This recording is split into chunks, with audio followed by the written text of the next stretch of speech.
This is Team Vicarious, and this is our Mega Man 2 reference game video for Milestone 2.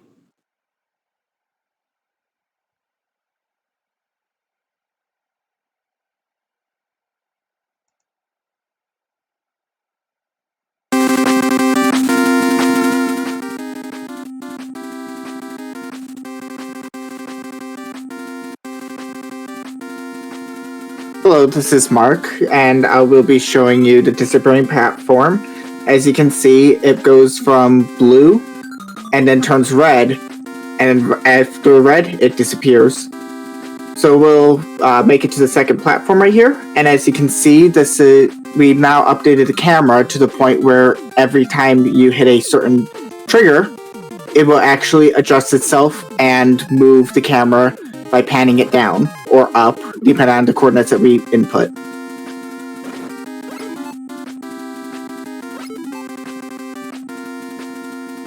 Alright, this is Adrian, and I've added a wind enemy to our metrics level here. As you can see, he pushes the player back with the wind, and he does get tired and will stop blowing after a second here, and the player can progress forward. And he only blows when the player is in his line of sight. This can be used as like an environmental hazard. He can't be damaged by the player in any way, but he will shut off if the player is not watching him.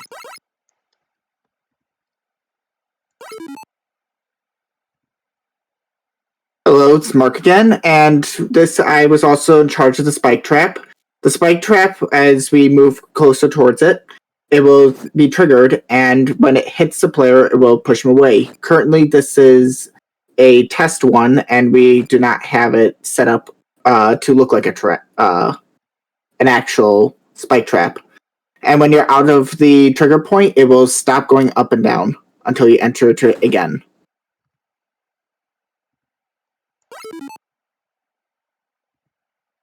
All right, this is Jordan Russell, and this is our second boss, which is called Crash Man. Now, if the player doesn't shoot, the Crash Man won't actually actively attack him. We might make ourselves immortal here so we don't die. But he only attacks the player when the player is shooting at him. So if the player shoots, he'll actively try and attack him and it'll hurt him. But currently he can't get hit because we have the debug for immortal. And he drops these little bombs that when they stick to the ground or the enemy or the player, that is, then they'll do damage in an area that is shown with this animation. And when the boss dies, he drops some health drops and a little weapon pickup. So now you can use the crash bomb. So if you open up the inventory, which we'll explain in a little bit, but to showcase the crash bomb here, so if you select the crash bomb and you fire with it, a little slow shot, but when it hits a ground, it will take some time and then explode. If it fires an enemy, it'll explode immediately. And that's the crash bomb. Hello, my name is Michael Walker. I worked on the inventory. So we have some representations for the guns, which we have actually set up to a couple of the bosses, as you saw with the crash bomb. And then in the pickups, if you pick the leaf shield up, the air gun, those will actually populate into our UI also, which you can get into by hitting tab. So if we pull up there, we can see our different weapons. You can select the different weapons, and it will change the current weapon to that weapon. And the UI shows that on both sides. If we head over here to the right, we can reduce the energy of that weapon by clicking this button here. Oh, yeah, sorry. The energy tanks, those will pick up. Those will actually populate into the UI also. So if you pull up the UI here again for our current weapon. It shows our current weapon we have selected. If we click each of these, it should change our weapons out. And if we use an energy tank, you can see it fully restores our energy. And so that is, let's see, energy tanks, yep. And our lives and everything, or I mean our energy updates by picking up. So if we reduce our energy here, if you click the little button again, and oh yeah, there you go. It does update. So that is the inventory system there.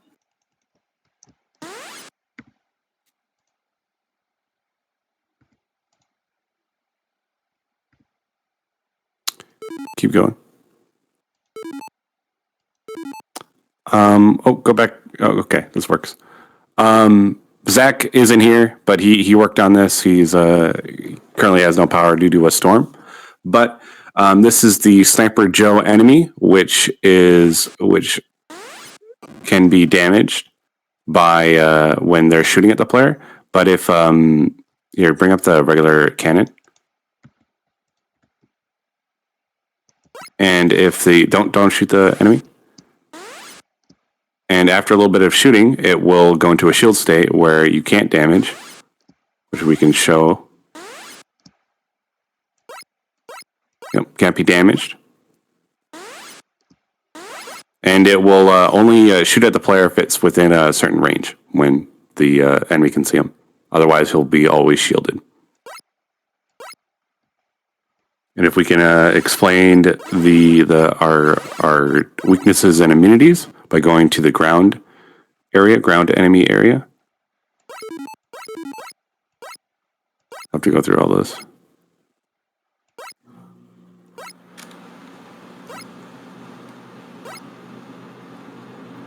All right, so if we pull up the leaf shield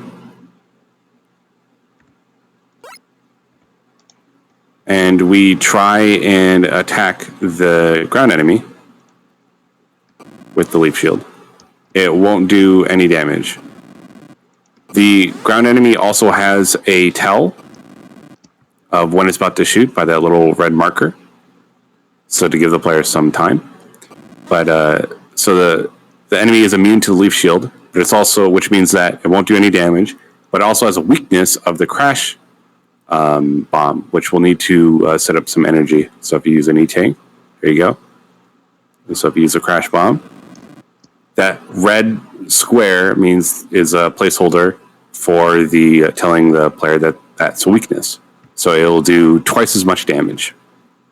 And of course, the enemies will drop pickups of health or energy of various sizes.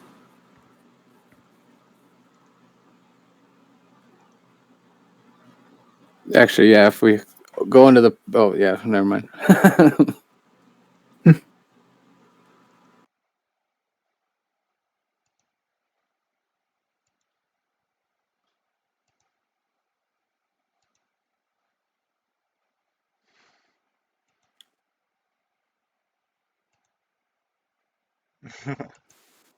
I think we're almost there. All right, now, so if we go over to this button I made, it kind of represents a thing we can put onto all the enemies. What it does is it's a script. It just spawns a pickup, and so if we spawn a few pickups and we don't grab them right away, we have them set to disappear after 5 seconds. And they're set on percentages, so if you click away here, you'll see that we'll get a lot more smaller ones than the big ones. And then every once in a while, I have it set up to not drop anything, and I also have it set to drop off extra life at a very small percentage. And that happens with every enemy. We just add it to the enemy, and once they die, they spawn a pickup.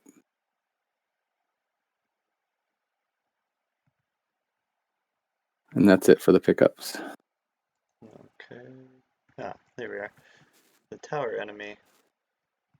So I created a tower enemy that will sit there and move back and forth between two different positions. If he sees the player, he'll chase the player up to a certain distance, and then he will back off after the player leaves his field of view. or his area, and he will go back to walking in between those two positions. You can kill the guy. Oh, shoot. You can kill him, and he'll play his death animation, and we'll pick up, we'll drop.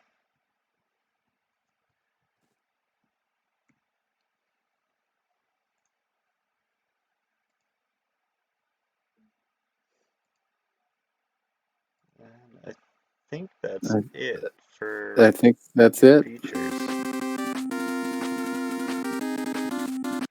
So we have a few known issues. Obviously, we're still working with fixing some null reference errors with our new weapons and things that we've added. Any other known issues that you guys can think of? Yeah, the leaf shield UI pops up when it's not supposed to, but it's just something simple that's going to be able to be fixed. The animation for the bomb of the when you shoot with a crash weapon, sometimes the blast animation doesn't play, but the damage still does go through. It's a current issue. Any current issues, Mark? None that I know of. The ones that you've already talked about are the ones that I can really think of currently. All right. Well, I guess that will do it. Thanks for watching. Thank you. Thanks.